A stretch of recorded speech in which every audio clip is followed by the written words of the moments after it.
श्रीगुरुभ्यो नमः। वन्दे वेदान्तदेशिकम्। श्रीगोदास्तुतौ तृतीयश्लोके कविः तस्याः गोदायाः गुणसङ्कीर्तनार्थं सद्वाक्यप्रसादाय प्रार्थयति।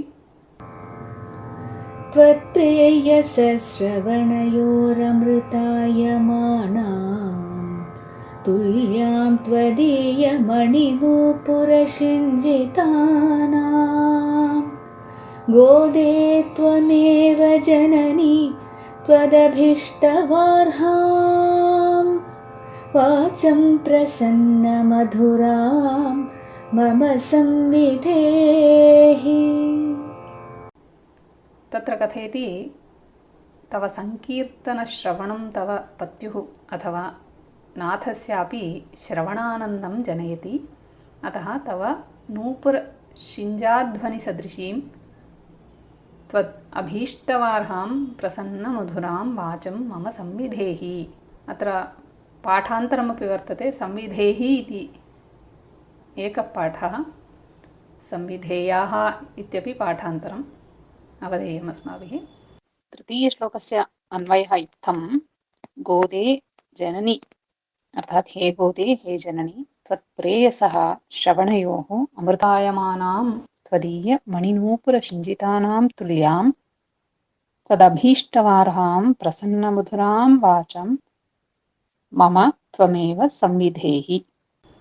प्रतिपदार्थस्तावत् हे गोदे, हे जननी, त्वत्प्रेयसः तव प्रियस्य लोकनाथस्य भगवतः श्रवणयोः कर्णयोः श्रवणयोरमृतायमानां श्राव्यं श्रवणरम्यम् इति त्वदीय तव मणिनूपुरशिञ्जितानां पादाभरणसञ्चरणेन उत्पाद्यमानः कर्णसौख्यध्वनिः मणिनूपुरशिञ्जितानाम् इत्यस्य विशेषणं कस्य तुल्यम् इति तदनु उच्यते। तुल्यं तत्समानं त्वदभीष्टवार्हां तव मनोनुकूलां मङ्गलां तव स्तोत्राय योग्याम् अभीष्टवनं नाम स्तोत्रं त्वदभीष्टवार्हाम् इत्यनेन तव स्तवनार्थं योग्यम् इत्यर्थः। प्रसन्नमधुरां तव प्रसादाय युक्ताम्। एतानि पदानि सर्वाण्यपि विशेषणानि कस्य पदस्य? वाचम् इत्यस्य। वचनानि शब्दाः मम, मह्यं, त्वमेव। अत्र एवकारः अवधारणार्थः। त्वदृते अन्येन केनापि दातुम् अक्षमां वाचं संविधेहि, प्रसादयतु। तात्पर्यमित्थं वक्तुं शक्यते। एतावता यदुक्तं यत् तव स्तुतौ सर्वदा असमर्थोऽहं, तत्कारणात् मूकवत् मौनं धारयन्तं मामपि त्वदीयगुणाः वाचालं कुर्वन्ति इति यत् प्रतिपादितं द्वितीयश्लोके, तादृशम् अशक्यं कार्यं तत्कर्तुं प्रवृत्तोऽहम्। एवं यदाहं तव संकीर्तनाय उद्युक्तः तत्र तव पत्युः भगवतः अपि आसक्तिः वर्तते। यतोहि त्वदीयगुणगानं तस्मै अपि रोचते।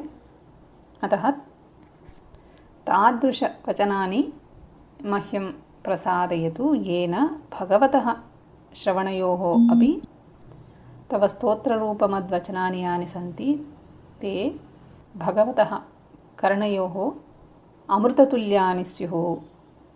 श्लोकेऽस्मिन् वाचम् इत्यस्य पदस्य श्रवणयोरमृतायमानां त्वदीयमणिनूपुरशिञ्जितानां तुल्यां त्वदभीष्टवार्हाम् इत्येतानि पदानि विशेषणानि भवन्ति।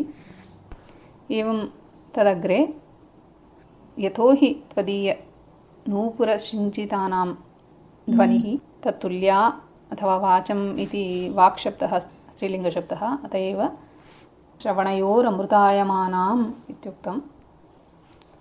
एवञ्च अग्रे प्रसन्नमधुरां वाचं हे गोदे हे जननी त्वमेव इत्यत्र एवकारः पुनः अवधारणार्थः अर्थात् तादृशीं वाचं त्वया एकया एव प्रदातुं शक्यते इत्यर्थः द्युत्यते।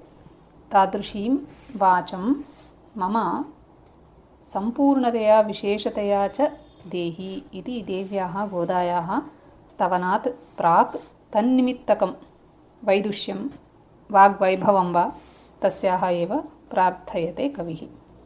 अत्र धेहि संविधेहि इत्यत्र महाप्राणधकारः इत्यवधेयं। धा दाने इत्यस्मात् धातोः लोट् लकारमध्यमपुरुषैकवचनं रूपमिदं। सं वि इति उपसर्गद्वयम्।